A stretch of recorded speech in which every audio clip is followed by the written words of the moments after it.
পুরো ভারতীয়দের জন্য, ভারতীয় ক্রিকেট বোর্ডের জন্য, আইসিসির জন্য এখন চ্যালেঞ্জ হয়ে দাঁড়াচ্ছে বাংলাদেশকে কিভাবে তারা ম্যানেজ করছে। বাংলাদেশ ইস্যুতে বিসিসিআই এর সঙ্গে বৈঠকে বসছেন জয় শাহ। জয় শাহ হচ্ছেন আইসিসি চেয়ারম্যান জয় শাহ। পরিস্থিতি এমন যে এই যে নিরাপত্তা ইস্যু, মর্যাদা ইস্যুতে বাংলাদেশ ভারতে খেলবে না। কারণ প্রথম হচ্ছে নিরাপত্তা ইস্যু।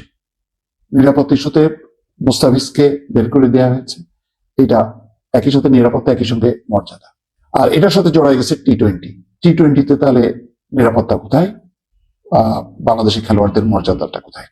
এই ইস্যুতে যেহেতু অনড় অবস্থানে আছে, এখন আইসিসি চেয়ারম্যান বসছেন ভারতীয় ক্রিকেট বোর্ডের সঙ্গে, যারা এই পরিস্থিতিটা তৈরি করছে।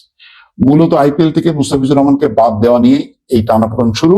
ভারতের রাজনৈতিক এবং ধর্মীয় গোষ্ঠীর চাপের মুখে বিসিসিআই এর নির্দেশে কেকেআর মুস্তাফিজকে ছেড়ে দেয়, অর্থাৎ কলকাতা নাইট রাইডার্স ছেড়ে দেয় মুস্তাফিজকে, যেহেতু ভারতীয় ক্রিকেট কন্ট্রোল বোর্ড বলছে। এর প্রতিবাদে বাংলাদেশ সরকার দেশে আইপিএল সম্প্রচার বন্ধ করে এবং বিসিবি নিরাপত্তার কারণ দেখিয়ে ভারতে বিশ্বকাপ খেলতে অস্বীকৃতি জানায়। এমন একটা পয়েন্টে বাংলাদেশ অবস্থান নিয়েছে যেটা যথেষ্ট পরিমাণ যুক্তিসঙ্গত এবং সমর্থনযোগ্য।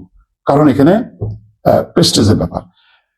বিশ্বকাপ ম্যাচ ভারত থেকে শ্রীলঙ্কায় সরিয়ে নিতে সর্বোচ্চ চেষ্টা করছে বাংলাদেশ ক্রিকেট বোর্ড। ভারতে বাংলাদেশ ক্রিকেটারদের নিরাপত্তা ঝুঁকির কথা উল্লেখ করে বৃহস্পতিবার বিশদভাবে কারণ ব্যাখ্যা করে ইমেইল করেছে আন্তর্জাতিক ক্রিকেট কাউন্সিলকে। বিস্তারিতভাবে জানানো হয়েছে।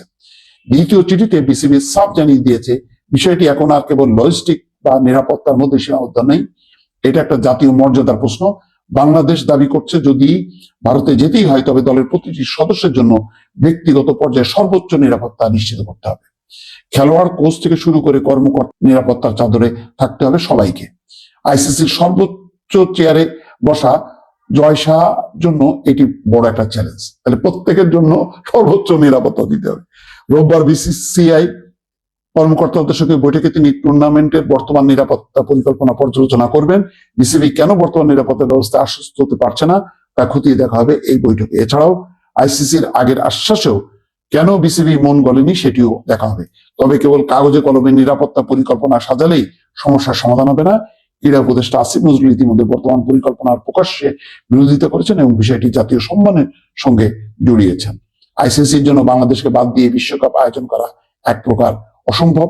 আইনি এবং রাজনৈতিক জটিলতার পাশাপাশি এশিয়ান ক্রিকেট কাউন্সিলের সমীকরণেও বড় ধাক্কা লাগবে।